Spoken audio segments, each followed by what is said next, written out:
मी आणि माझे मित्र समोरवरून निघालो. नाद करते काय या हॉटेलला भेट देण्यासाठी. शोधत शोधत निघालो. समोरच हॉटेल सापडलं. हॉटेल तिरंगा. खूप मनाला शांती वाटली.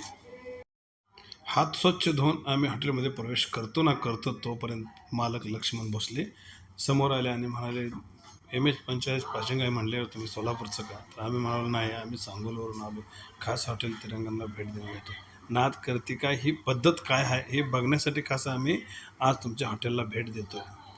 तेवढ्यात आमच्या दाद्यानं जाऊन टोकन घेऊन आला, मटण आणि शाकाहारी दोन्हीचं मिळून. आता झाली का पंचायत. आम्ही इकडे तिकडे कावऱ्याबावर होऊन बघायला लागलो, कारण मटण इथं जेवण असते खास स्पेशल म्हणून, पण इथं दोन निघाली शाकाहारी. मग आता काय करायचं. आमचा हे कावराबावरा झालेला चेहरा बघून मालक लक्ष्मण बसले समोर आले आणि म्हणाले, तुमची अडचण काय आहे मला कळू द्या.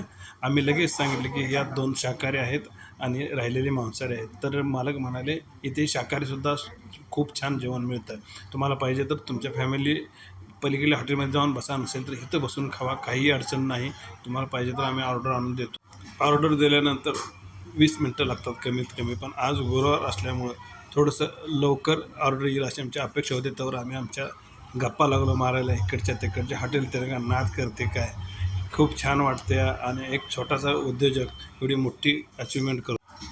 हॉटेल तिरंगाची खासियत तोपर्यंत ताटं तयार होऊन आली टेबलवर.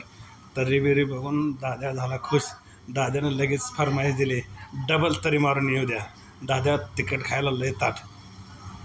अरे काय जेवण, काय क्वालिटी, कसं दिसते नुसतं चमचमीत चमचमीत रस्सा. चरचरीत भाकरी आली बघा, 5-6 भाकरी आणल्या त्या एकदाच. जे राईस आहे मिठातला, आणि रोट्या पाहिजे तर रोट्या, भाकरी बाजरी पाहिजे बाजरीची, आणि शिवाय 250 रुपयेमध्ये पाण्याची एक बॉटल, आणि 230 रुपयाला मटण. मटण फक्त लिमिटेड आहे, राहिलेलं सगळं अनलिमिटेड आहे. काय खायचं आहे ते खाऊन घ्या. दाद्या मला म्हणतो, आप्पा वडा. काय वडायचं ते वडा आज. काय तुम्हाला 1 खावा, 2 खावा, 3 भाकरी खावा.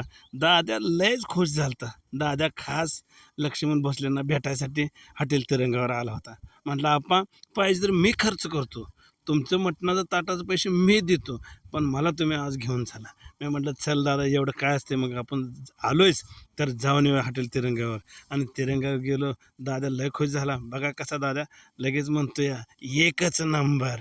काय सांगायचं आहे दाद्याचा हावभाव, आनंद आनंद त्याचा गगनात मावना.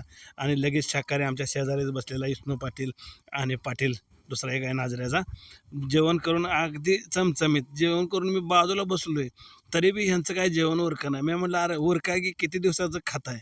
तर ते काय नाही म्हणते, ए यार तुला खायचं नाही ते नाही, आम्ही खातोय ते तर खाऊ दे. बा कसा हसतोय पाटील तेव्हा इकडे बघून माझ्याकडे. काय लागा पाटील, बास करा बास करा, किती काय पोटावर बांधून नाही जागा, अनलिमिटेड आहे म्हणून किती खाचाल, किती किती एवढं खाऊन चालत नसतं. जेवण झालं आणि दाद्या जेवला उठला लगेच सेल्फी काढून निघाला. दाद्याला काय करावं आणि काय नाही करावं. दाद्या नुसता येडा हलता, येडा येडा बघा येडा. नाद करते काय यायला लागतं हॉटेल तिरंगा, यायलाच लागतंय. अजून एकदा अजून एकदा. नाद करते काय यावंच लागतं हॉटेल तिरंगा. डबल कट मारल्यामुळे दाद्याच्या पोटात लागलं होतं गरम व्हायला. दाद्या म्हटला, आप्पा आईस्क्रीम घ्या. मग आईस्क्रीम खाल्ली, निरोप घेतला आणि निघालो.